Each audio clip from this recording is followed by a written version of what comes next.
Hello my dear friend, मैं CA Vikram Kumar. दोस्तों, मैं आज आप लोगों के साथ 10 मिस्टेक इन 10 डेज़ का एक सीरीज लेके आया हूँ, क्योंकि अब आपके एग्ज़ाम के केवल 30 डेज़ बचे हैं। दोस्तों, 1 मंथ बचे हैं। मैं 1 मंथ क्यों बोल रहा हूँ?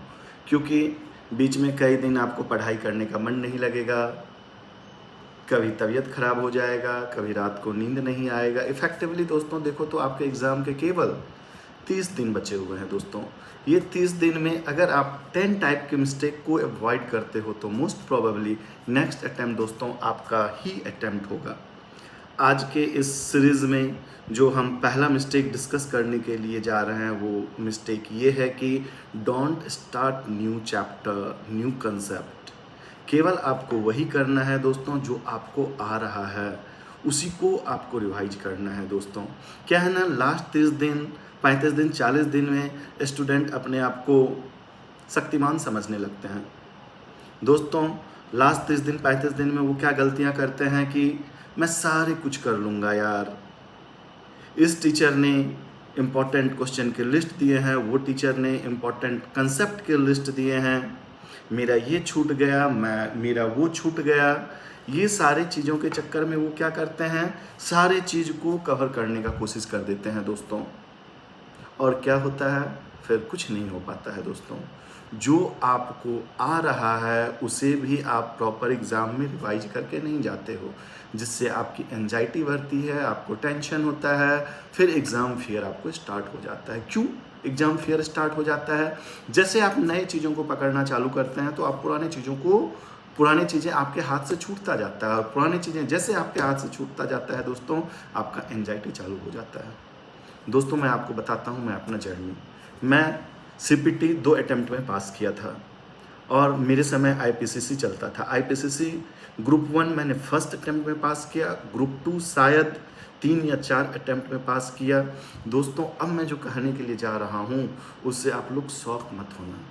सीए फाइनल मैं शायद 14 या 15 अटेम्प्ट में पास किया हूँ, मिनिमम 14 अटेम्प्ट या 15 अटेम्प्ट। इसलिए मैं कंफ्यूज कर रहा हूँ कि उस पीरियड में आपका कोरोना पीरियड आ गया था, तो मुझे याद नहीं है कि एक एग्ज़ाम शायद पोस्टपोन हो गया था, वो पोस्टपोन के बदले फिर से एग्ज़ाम हुआ था या नहीं हुआ था।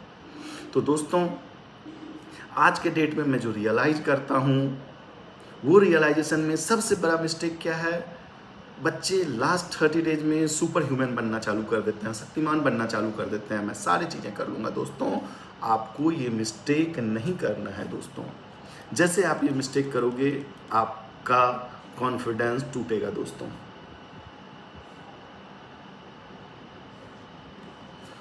मैं आपको एक क्लियरली बातें बताता हूँ, सीए एग्ज़ाम कवरेज का नहीं है कि मैं 100% कवर कर लिया हूँ। नहीं दोस्तों, आपको जितना आ रहा है वो एक सीए लेवल का कॉन्फिडेंस उसमें आनी चाहिए।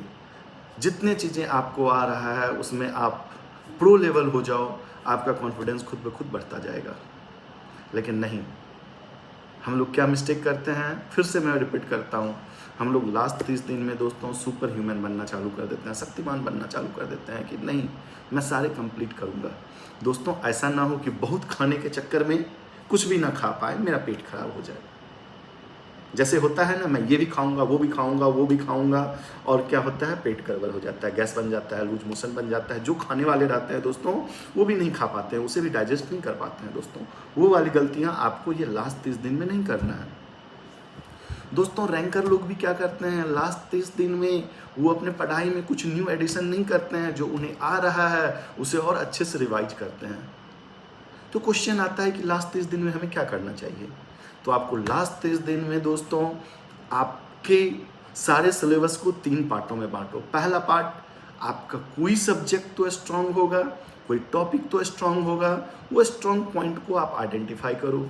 दूसरा पॉइंट आपका जो मॉडरेट है, ना तो स्ट्रांग है ना तो कमजोर है, बीच का है, वो टॉपिक या चैप्टर को आइडेंटिफाई करो, सब्जेक्ट को आइडेंटिफाई करो। तीसरा क्या है, जिस पॉइंट में, जिस सब्जेक्ट में, जिस टॉपिक में आप लो फील करते हो, वीक है आपका, उसे आइडेंटिफाई करो, स्ट्रॉन्ग को और रिवाइज करो, प्रैक्टिस करो और उसे और स्ट्रॉन्ग बनाओ। जो आपका मिड पॉइंट है, जो डेट मीन्स आपका ना तो स्ट्रॉन्ग है ना तो उसमें बहुत लो है, उसे और आप अपने आप को इम्प्रूव करो, उस टॉपिक में, उस सब्जेक्ट में, उस चैप्टर में आप अपने आप को और इम्प्रूव करो। जो दोस्तों आपका वीक पॉइंट है उसमें सेलेक्टिव हो जाओ। कुछ चीज़ें जो एग्जाम में जनरली कभी कभी आते हैं उसे पढ़ो और रेस्ट को छोड़ दो। दोस्तों जब हम लोग लास्ट टाइम में पढ़ाई करते हैं ना, तो अपना एक पढ़ाई के पैटर्न को फिक्स करो। रैंडम पढ़ाई मत करो। कभी रात में पढ़ाई कर रहे हैं, कभी दिन में पढ़ाई कर रहे हैं, कभी दोपहर में पढ़ाई कर रहे हैं। रैंडम पढ़ाई नहीं करो दोस्तों। जब आप रैंडम पढ़ाई करना चालू करते हो, रैंडम पढ़ाई करना चालू करते हो, तो आप कुछ नहीं कर पाते हो दोस्तों, आप फ्रस्ट्रेट हो जाते हो। आप एक डिसिप्लिन लाइफ, आप 30 दिनों का लाइफ, आप डिसिप्लिन लाइफ को जियो दोस्तों, ठीक है। अगर ये आज का पहला मिस्टेक अवॉइड करो तो शायद नेक्स्ट अटेम्प्ट आपका अटेम्प्ट बन जाएगा दोस्तों। फिर कल हम एक नया मिस्टेक के साथ मिलते हैं दोस्तों। अगर ये आपको अच्छा लगा हुआ होगा, ये एक्सपीरियंस जो मैं आपको शेयर किया हूँ, अगर अच्छा लगा होगा तो कमेंट में बताना। अगर कोई सीए स्टूडेंट देख रहे हो तो प्लीज़ हमें कमेंट में बताना। कल हम लोग फिर मिलते हैं एक नए मिस्टेक के साथ और उसके सॉल्यूशन के साथ। दोस्तों अपडेट्स के लिए इस चैनल को आप लाइक करो, इस चैनल को आप सब्सक्राइब करो। थैंक यू दोस्त, thank you. All the best for your exam. Thank you दोस्तों।